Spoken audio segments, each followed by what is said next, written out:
Hey, this is Captain N, and you are listening to Pixels in the Animation.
Welcome to episode 85 of Pixels in the Animation. I am, of course, TV's and Mike. Joining me is TV's Mr. Neil.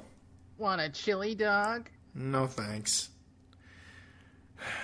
I don't eat freeze-dried foods. Oh, God. They look... I keep meaning to say this, but those chili dogs look so gross in these cartoons. They do. I think the only thing that looked edible is when when Tails was eating the hot dog by itself without the chili on it at the time. Mm-hmm. Yeah. So we are back once again for another week of Sonic, Adventures of Sonic the Hedgehog. We've got, as I said last week, Boogie Mania, Submerged Sonic, Boogie Mania, Musta Been a Beautiful Baby, Robotnik Jr., and Full Tilt Tales this week. Kicking it off, Submerged Sonic. Robotnik is after the power gems from the city of Submergia in the Labyrinth Zone. Is the Labyrinth Zone part of one of the games? It's in the first game, I believe. Okay, I never made it. It's the worst level in the first game. Okay, well, I never made it past Green Hill, whatever Green Hill was 2. I forget what the first 3 levels are, but anyway. Sonic and Tails are enlisted by a local citizen to stop Robotnik. The Sonic Says segment was shallow water. No diving into shallow water, folks. Learn those swimming lessons. Super Supreme Siemens. Why does Robotnik love his S's? I don't know. And this is basically an Atlantis plot. All it is its own version of Atlantis. Except it doesn't have the city rising and falling. It's just an underwater city. And now here's where we say, wasn't there an episode of Transformers? Yes. Moving on. Uh-huh. Of course there was. It was called Atlantis Arise. Oh, God. And it was with King Nurgil. And I'm doing this off of memory, folks. Oh, my God. Atlantis Arise. One of the only reasons why I remember that episode is because Starscream and the other two, Starscream, Thundercracker, and Skywarp, all transform underwater and fly. I was going to say that the jet's flying underwater, and I'm like, no, not how jets work. The physics of that is just not sound at all. Even for Transformers. I mean, Transformers ignores physics. Yeah. Anyway. What did you like about Submerged Sonic? Anything? I guess the animation. The animation kind of reminds me of, I don't know, something. I guess it kind of reminds me a little bit of... the Snorks? No, not Snorks. More like Ren and Stimpy. The animation style, I just can't place it, but it has a quality of something that I remember vaguely. Mm. It's just that the way that one character is animated is kind of... I can't place it. I keep wanting to say Ren and Stimpy, but I know it's something else. And it's very interesting how that character is animated. It doesn't look like a cartoon based on a video game. It looks like they're actually trying to make it something unique. Yeah. But as for the plot of the episode, no. Yeah, no. And you got Scratch and Grounder not listening to what he's saying, and they end up screwing stuff up, like always. But, I mean, that's what they're supposed to do. That's what their characters are. But, oh my God. Oh my God, Scratch and Grounder. I love you guys, but sometimes no. It's the one bit where Robotnik tells him to raise the chair, and that he goes up too far. He's like, lower the chair, lower the chair. Yeah. Close it up again. Oh God. That part was good. Yeah. Oh my God, that was hilarious. What was that from? What is Close It Up Again from? That's from 99 Bugs. That's right. Close it up. That's right. Yeah, it was that's right. It was the drawbridge. Which that happens in an episode later. Oh, that's true. Like, to the two robots. Oh my God. I don't know what it is, folks. We might have to stop with the video game cartoons because every week at this point, we're in the middle of August now, or the end of August, beginning of September here in 2017. Every week we've referenced either Looney Tunes, Transformers, Tom and Jerry, Woody Woodpecker. Hell, I referenced Snorks earlier, so I don't know. Submerged Sonic, I'll give it a 2. It's bad, but it's not It's not as god awful as 2 episodes coming up. Oh my God. Yeah, I'll give it a 2 as well. All right. Next up is no, that's later. Boogie Mania. So this is the standard. Every cartoon has to have a nightmare sequence because it's a dream machine. Dreams into reality. I feel like I've seen this before, and I know exactly where I saw it. It was the Captain N episode. Oh no! Uh-huh.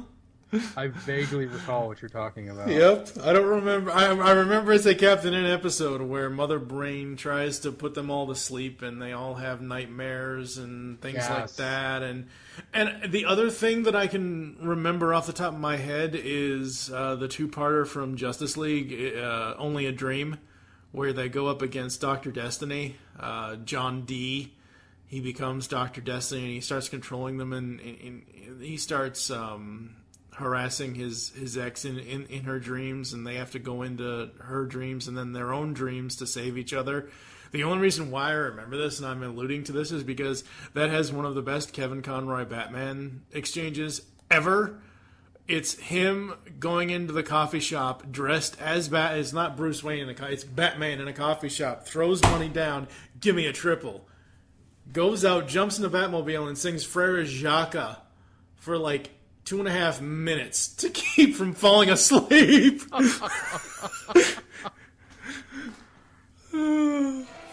Give me a triple. Now. Rush wearing off? Good. The doctor will see you now. Sorry, I'm gonna have to cancel that appointment. Hungry, are you thirsty? Come to Jones, Coming here was the mistake of your life. See, the closer I am to someone, the stronger I get. I'll be able to go into your brain, even if you're wide awake. My brain's not a nice place to be.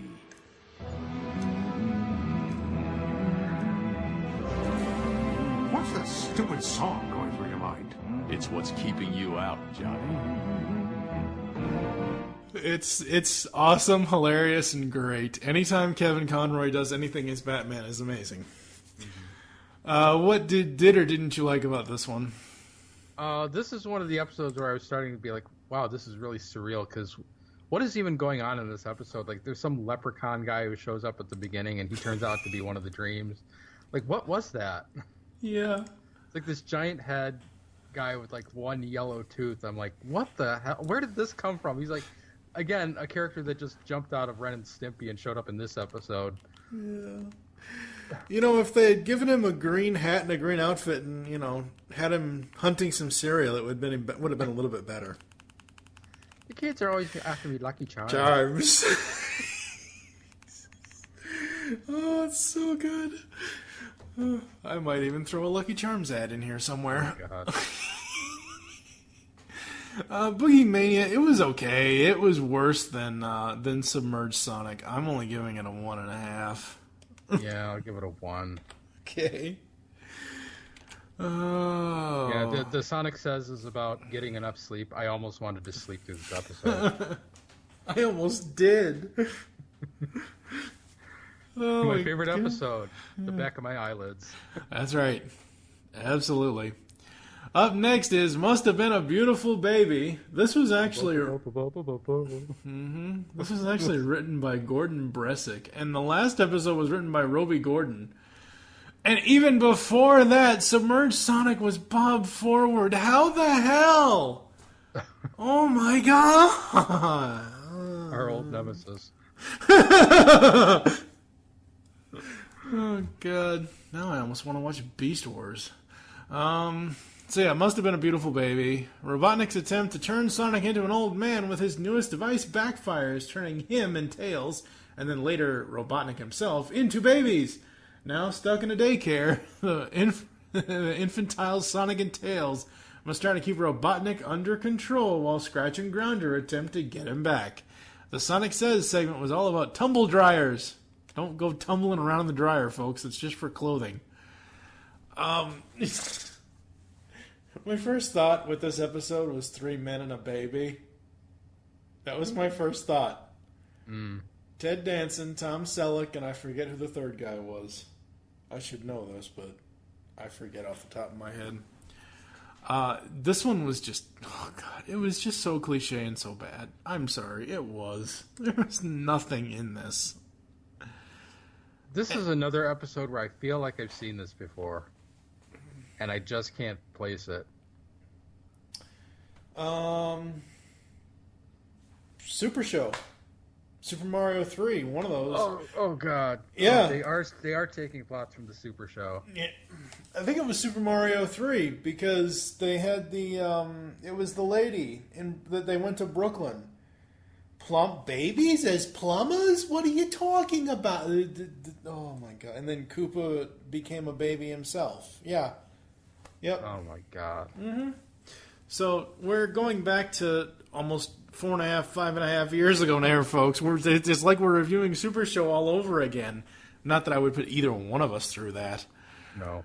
I like certain episodes of Super Show, but I'm glad that's way, way in our past. Must Have Been a Beautiful Baby is nothing to write home about. 1.5 only. I'll give it a 1. I just couldn't wait for it to be over. I thought it was kind of funny, like the robots trying to break Robotnik out and getting hurt every time. That was kind of funny. Yeah, that was kind of funny, but not enough to save this from a better rating. Yeah. Boy, I don't know. That's just crazy. All right, Robotnik Jr. is the next episode today. Robotnik constructs a robot son in order to help him with his conquest of Mobius. Robotnik Jr., however, is inspired by Sonic and helps him thwart his latest plan. The Sonic segment was the trouble with peer pressure, which this, outside of, what do we say, Tails in Charge, outside of that and outside of Snow Problem, this one is by far the best episode of the series. When it comes to lesson, when it comes to comedy as well, but when it comes to the lesson itself and actually giving a character not necessarily developments, but something to motivate them towards and something to actually show them without actually hitting us over the head with a lesson about peer pressure. I absolutely love this episode. The fact that it's Ian James Corlett as Robotnik Jr. is amazing.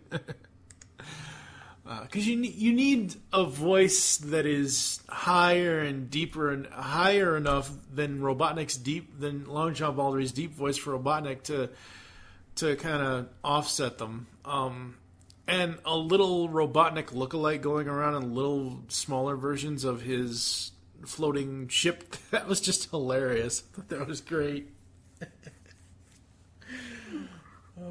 What did you like about this one? Anything? It was pretty funny. For the entire episode, I kept thinking that, boy, this is sure reminding me of Hubert Farnsworth from Futurama, the son of Professor Farnsworth that he basically makes in a lab, and then I wasn't too amused by this episode. It had its good points. It had the one part where they go outside and Robotnik Jr. looks at the egg flying thing that they have, and he goes, "Let's steal it," and he goes, "But it's yours. Let's steal it anyway." Yeah. That was funny. They went into video game territory one time. It was like when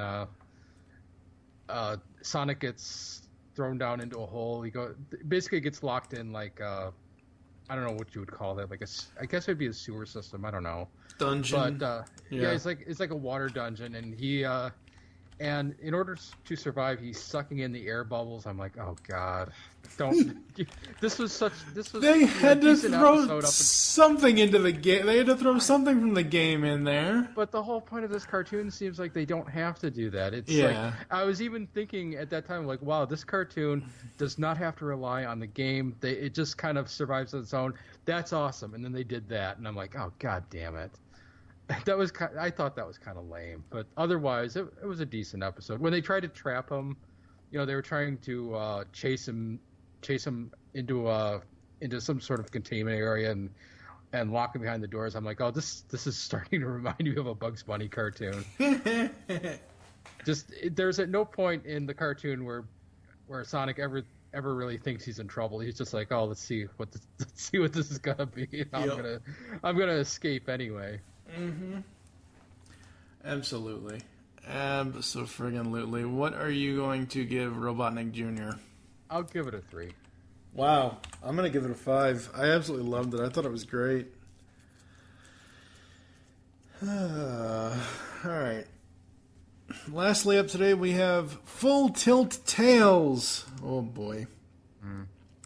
I was half expecting the pinball world to come back. Yeah. Robotnik makes chewing gum that makes the consumer as fast as Sonic. Robotnik gives it to Grounder, but he loses it and Tails gets a hold of it. Oh, Lord. The Sonic Says segment was how smoking is bad. Alrighty then. Yeah, really, I thought this was going to be like a pinball machine type of episode. It was not. Like, when somebody yells tilt, we all know it's a pinball reference. I mean... it's kind of like, the Bugs Bunny Looney Tunes joke of, numbers, kind of one-sided, isn't it? Kind of thing here. I think Tails in Charge, or whatever the one... Is that the one with him getting into the... Is that Sonic Fraser? I tell you... No, the one where it's the Pseudo Sonic, when that one, Pseudo Sonic, with him being the robotic Sonic is a better way for him to live out his dream of being his hero, which is Sonic the Hedgehog. This was just strange. This was just weird. The fact that Speedamint gum. I'm sorry. Bad pun. I am sorry, Robotnik, but there's no way in hell you're going to get any Hot Twins to advertise that gum whatsoever. God. I love the Double Mint Twins. I don't care what anyone says. What else? Oh wait, that's yeah, juicy no, fruit. Never that's mind. the juicy fruit. Come on now.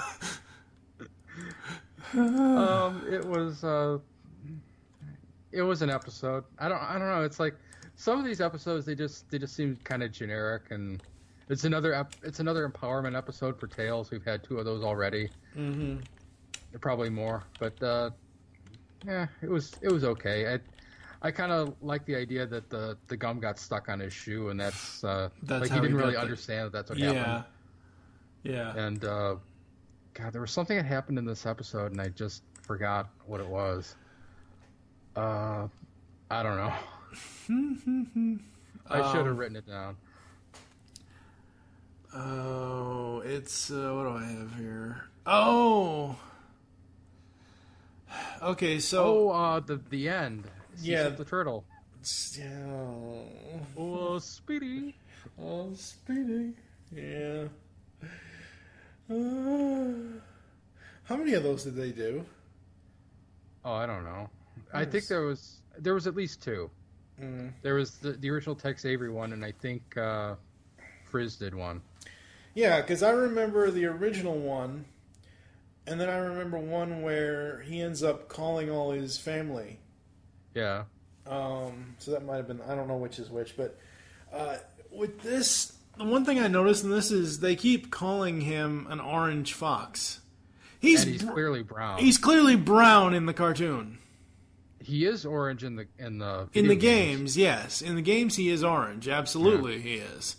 But in the cartoon, he's completely brown.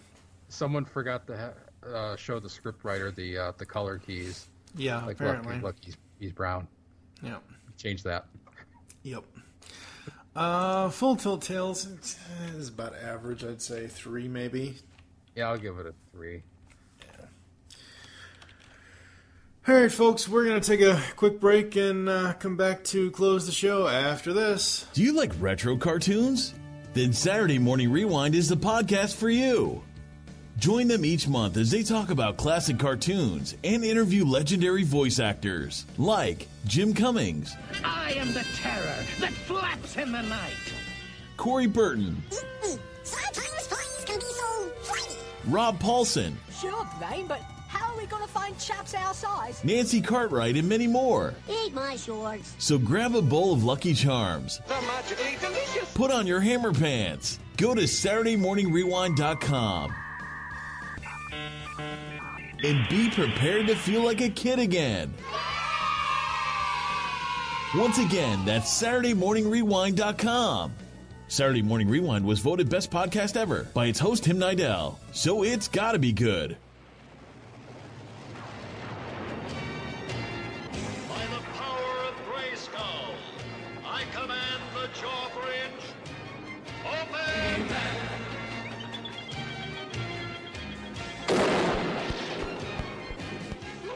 The Powers of Grayskull series will cover every episode of all 4 Masters of the Universe cartoons. Join Optimus Solo and myself, TF2 and Mike, as we tell tales of Eternia, discover the myths of Etheria, become masters in space, and finally Masters of Grayskull. We'll have a commentary on the Secret of the Sword film, and a few other special episodes. You can find this 125 episode long podcast in iTunes and on the web at geekcastradio.com. By the power and honor of Grayskull, we all have the power. Yeah, I hope I didn't miss anything exciting. Decian, the superhero webcomic. Decian's got superhero antics and sexy girls. For action, comedy, mayhem, and more, read it now at Decian.com. DASIEN.com. Hey, Sonic, wait up!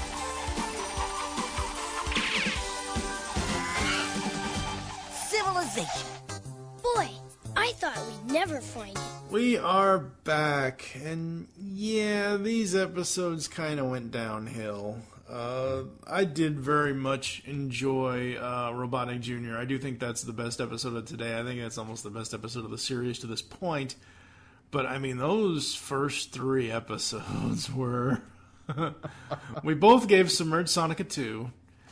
I gave Boogie Mania a 1.5. You gave it a 1. Must Have Been a Beautiful Baby. Same thing, 1.5 and a 1. I gave Robotnik Jr. a 5. You gave it a 3. And then we both gave Full Tilt Tales a 3. So, started off bad, went to kind of good, and then ended up mediocre in the middle? I don't know. Yeah. I don't know. All right. You can find us on Twitter. I am at TF2 and Mike. You can follow at Geekcast Radio for all the other network Twitter updates. What is your Twitter? P. Lynn Bailey. Find us on Facebook. Go to facebook.com/Geekcast or Radio Network. You can also check out Neil's Facebook over there, raving.hipster. Yes. Next time around, we've got the Mac Hopper. Or the Machopper. I don't... It looks like Mac Hopper to me. Mac Hopper, what's wrong with you? Why are you doing this to me? We've got Mama Robotnik Returns, Spaceman... Go ahead. The return of Caitlin Robotnik. No, you did not. No. Bad Neil. Bad. That's just... Maybe that's her name. I don't know. And now all as I'm thinking is, Ace, I need to talk to you over here for a minute. Anyway. Oh, Lord. We have Spaceman Sonic. Apparently, Mad Mike, the bear warrior. I don't remember my spirit animal being a bear, but okay. And then we all head down to the Last Resort. Wait, didn't they already do the Last Resort? He just did. Anyway. For now, I am TFG1 Mike with TV's Mr. Neil. Tune in next time and help us find the pixels in the animation.